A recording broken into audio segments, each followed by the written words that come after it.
This is the brand new 2020 Toyota Supra, the 5th generation that is causing so much controversy worldwide.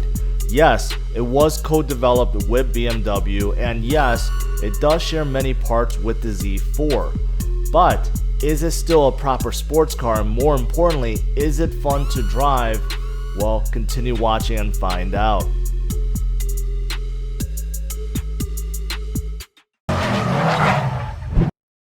Now, first, I want to give a big shout out to Continental Toyota for making this video possible. So if you're in the market for a brand new or used Toyota, then definitely check out Continental Toyota. Their information is on the screen and also in the description of this video.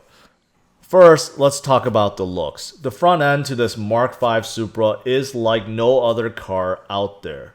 It has the right balance between too much and just enough while retaining some resemblance to the old Mark IV. The bottom bumper has 3 large grille openings along with integrated chin splitters that spread out to both sides. The LED headlights look big and imposing, especially with the daytime running light strip turned on. The front end and hood has just the right amount of bulges to make you think this is a car not to be messed with. Now, the side profile is what a sports car should look like. The Supra has smooth lines and curved panels, but they all blend in very well with the low roof and sloping hatch, along with the giant rear haunches that stick out about a foot on each side. The black rocker panel flows from front to back and matches the front and rear splitters. The 19-inch wheels look like the perfect size on the Supra, and the thin spokes reveal the massive red calipers. Too bad they look kind of plain though without an emblem or decal written on them. The backside is wide and low. The lower bumper is covered up with a lot of black molding that display a unique F1 style backup light and dual chrome exhaust tips that are big enough to fit water bottles. The LED taillights drips down on the side, which is very LC500 like. The deck lid has a ducktail spoiler that just fits and looks right. There are 3 trim levels to this brand new GR Supra. The base trim, which starts under $50,000, includes the essentials, including the 19-inch alloy wheels, the Brembo brakes, the Michelin Pilot Super Sport summer tires, of course the amazing 3-liter i6 engine along with the 8-speed automatic. Next, the premium trim adds a lot of features to the Supra, including leather seats, 8.8-inch navigation with wireless Apple CarPlay, JBL sound system, wireless charging, and the brake calipers are painted red. This is the one I'm reviewing today. Lastly, you have the Launch Edition, which is only limited to 1,500. The Launch Edition gives you special 19-inch alloy wheels, which are painted black, red mirror covers, a special serialized badge inside the car, and red leather seats. Of course, we have to talk about power. In all 3 trim levels, the new GR Supra on paper makes 335 horsepower and 365 pound-feet of torque. Now, I say on paper because as you will see during my test drive, my butt dyno tells me that the Supra is making way more power. And I can prove it because I will show you guys dyno numbers from Car and Driver towards the end of this video. As for the trunk, on top you see a privacy cover which kind of gets in the way, but it can be removed and be tucked in the trunk. Inside behind the rear seats you see 2 large speakers, and then the rest of the trunk is just pretty open, and you could definitely fit a few golf bags back here, groceries, boxes. They should be no problem. So starting with the door panel, as you can see, kind of plain. There's not much going on, not a lot of contrast. The only thing you really see that pops out is the aluminum door handle. They feel nice and they look nice, but that's about it. You have this metallic black trim piece that's over here, but it kind of gets hidden because everything else is black. Now, this is soft plastic, leather, soft plastic, so they feel pretty good. Only down here is hard plastic. Now, moving on from the door panel, take a look. You got this nice Toyota Supra door sill over here. It definitely pops as soon as you open the door. And take a look at these seats. Definitely very sporty black leather. And you have this nice white stitching that's along the outside. So I'm gonna let you know how these seats feel once I start driving. Now, one thing to note is all the controls over here, they're kind of tucked in, right? You can see there's a good 6 to 8 inches over here. So some of these controls kind of hidden, but when you're sitting over here, you could definitely feel them. You have memory seats over here. These buttons look really ancient to me. They look like they're from the 90s. Regular things that you can adjust forwards, backwards, lean back, forwards. One good thing I want to mention is these bolsters, right?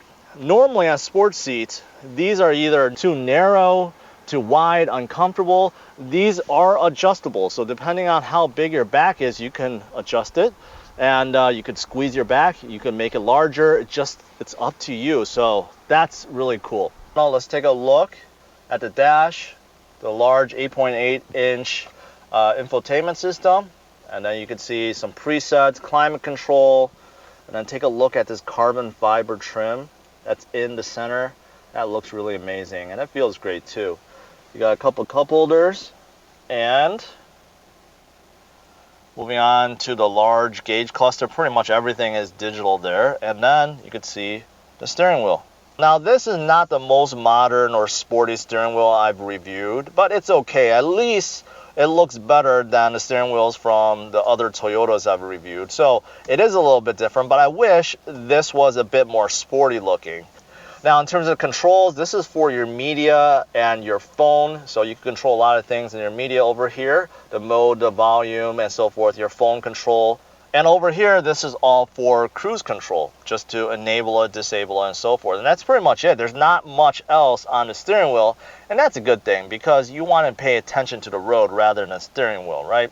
Now, back here, you could see 2 large paddle shifters. They look aluminum, but on the back side, they feel plastic, so I think it's just the front that is aluminum. At least they do stick out. They look pretty nice, and they're in a good position. I'm definitely going to be testing these out later.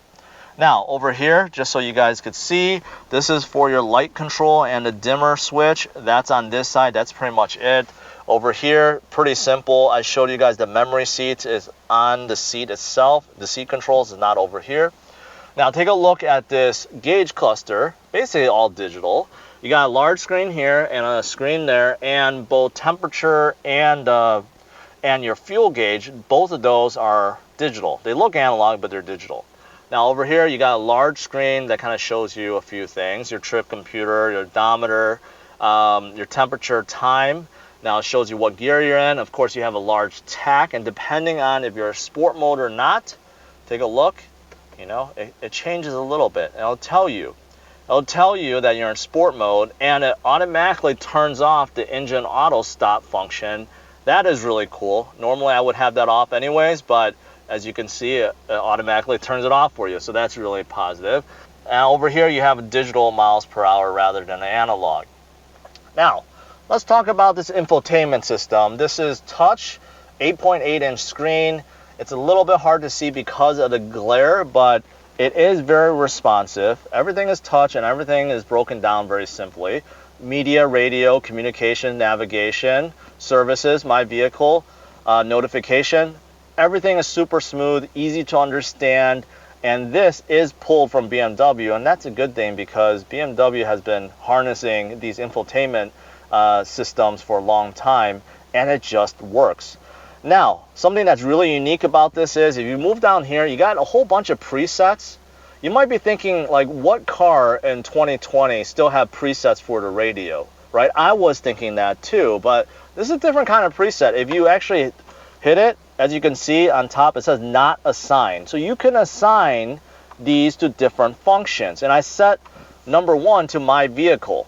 So you can set those to be a number of things. If you want, say, number 2 to load navigation, you could set it.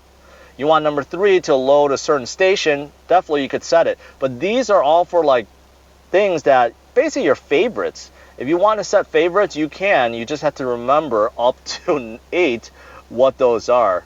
But I thought that was actually pretty cool. Now, in terms of mode, this is just for your radio, FM, AM, music collection, satellite. Just depends on what you're in the mood for. Volume, obviously. Start, stop button over there. This is climate control. Now you do have heated seats on both sides, no ventilated seats unfortunately. Now you do have dual climate control, and then you have some manual functions in terms of fan and where you want to blow and so forth. Pretty self-explanatory. Now down here, as you can see, there is wireless charging over here and just another tray for your phone like that. It's pretty large, and you do see one USB port and a 12V outlet. And of course, take a look at this. The center console here is all covered in carbon fiber, which is really nice. Now it kind of cuts off over here, and then you have that metallic black trim again that I showed you guys on the door panels. I wish this whole thing was just carbon fiber. I'm not sure why it cuts off, but the carbon fiber does make this look very sporty. Now the shifter, to move it to reverse, neutral, drive, or manual, you do have to hit this unlock button here. Otherwise, if you just do this, it'll say to engage, press unlock. So as you can see, so it doesn't do anything. So to move it out of park, hold that down, then you could go up, neutral, reverse, or go down, or go sideways for manual. Okay, so you do have to remember that. And if you want to put it in park, you have to press the button. Now this thing controls the touchscreen. You can control the touchscreen with this, or you could just use touch, which I think almost everyone will be doing. It's very easy to get a hold of, very easy to navigate. I don't have to stretch out to touch it. It's like right here. So, but for those of you guys that don't like touch, you could definitely utilize this, and it works the same way. You could turn or press down, menu, media, maps, so a few quick options. Now this is for engine auto start stop, which I always turn off. Now let's talk about sport mode, because this is very important to Supra. This is completely customizable. Right now I'm in normal, but if you press it, as you can see, you can go into individual, configure individual. So if we go to configure individual, you can change a whole bunch of things. The dampening, steering, engine, transmission, you can configure however you want. So for example, let's say dampening, do we want normal or sport? Okay, sport. Now steering, sport or normal? Sport.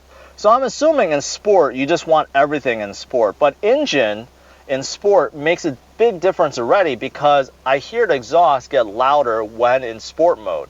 So that's pretty cool. But if you want to customize it, let's say you think it's too bumpy, you could set the dampening from the suspension to be more normal and everything else to be sport.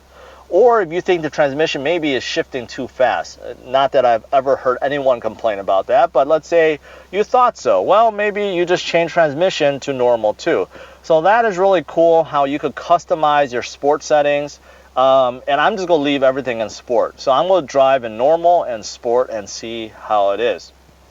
Now over here, you got electronic parking brake that you could turn on or off. This is for the parking sensor, traction control, and safety system.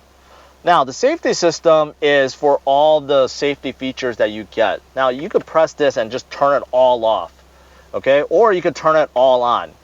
But it just depends on what you want to turn on or off. So for example, you could see Toyota Supra Safety all on, okay? Or you could go to customize. So let's do custom settings. Okay, so you can see forward collision warning, you can set it early or medium, lane departure warning, steering intervention, blind spot monitoring. So these are some of the things that you can change. These are pretty common, right? But it's not common for you to actually be able to change these settings, which is really cool. So front collision warning, yeah, you probably want it early, right? You don't want that to be late. Lane departure warning, medium, do you want it to intervene? Steering intervening above 40 miles per hour. That's pretty cool. Blind spot monitoring, right? So these are kind of cool things that you can adjust, or you could just turn it all off if you don't need any of that and you're just a pro. And up here, there's really not much. I put the car in reverse just to show you guys the backup camera. It's pretty high resolution, and you can see the grid lines, so that's pretty good. And if you turn your steering wheel, the grid lines will move.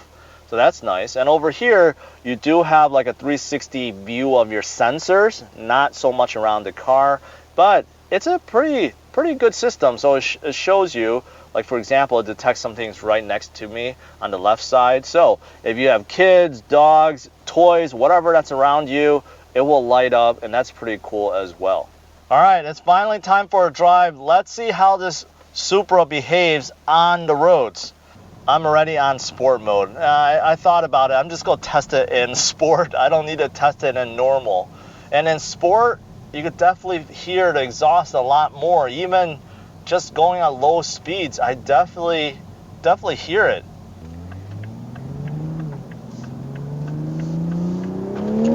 Oh, jeez.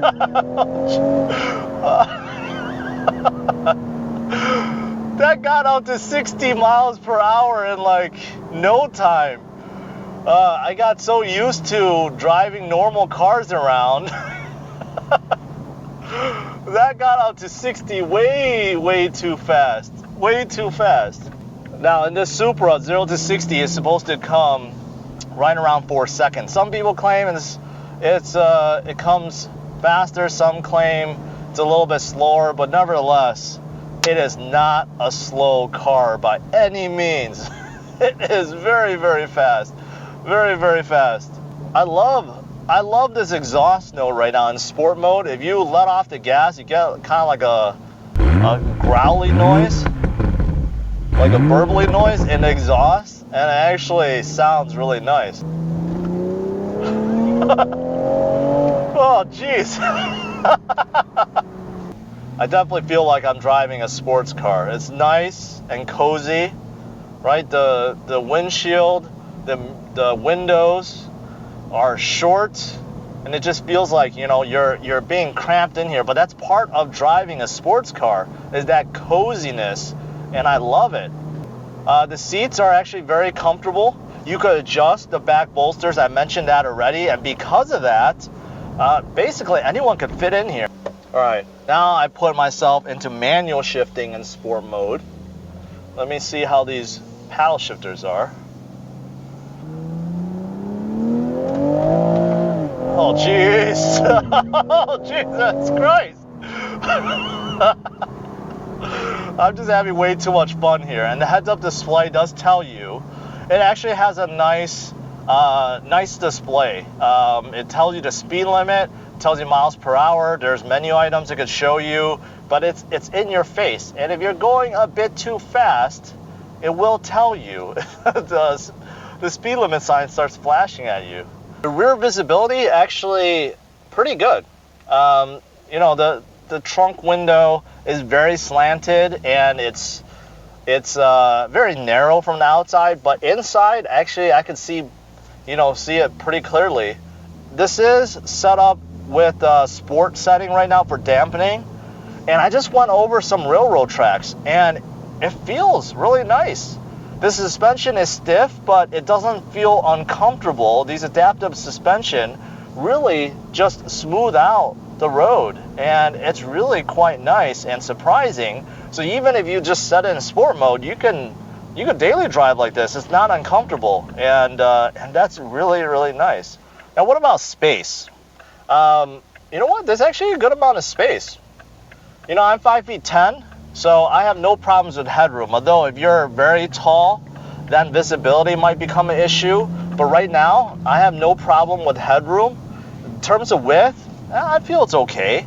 It's a little bit more cozy, and you know, Toyota did this on purpose to keep the weight down, keep the size down, right? But still, plenty of shoulder room, hip room, okay. I mentioned about the seat bolsters already. They are very nice. Even leg room, I feel like, you know what, those of you guys on the taller side will probably be able to fit in here just fine. Now, quick note is that blind spot over there is horrendous. The B-pillar just basically blocks all visibility. So the blind spot warning, monitoring system definitely needed in this Supra. You know, a lot of people have commented that it does not feel like the Supra has 335 horsepower because the brute force of it is violent. It does not feel like 335 horsepower. It feels like there's a lot more grunt, a lot more ponies under the hood. Next, let's talk about the good and bad to this brand new GR Supra. Starting with the good, it is definitely very, very fast, extremely fast, with a throaty exhaust note. The Supra is very comfortable and the suspension is very capable. The outside definitely looks like an exotic car. The sports settings are customizable, so you can tune it to however you like. The Supra also has a big trunk and good interior space. And finally, there is ridiculously good fuel economy on the Supra, especially with this much power. Now, as for the bad, there are a few things. There are a lot of fake exterior vents on the outside. Maybe there's a purpose for them down the road, but right now they kind of look cheap. There is a huge blind spot with the B-pillar and the seats blocking the visibility. Finally, there are some interior panels such as the door panels and the steering wheel that look kind of plain. As a bonus, I found this clip from Car and Driver which dynos this brand new Supra. Take a look.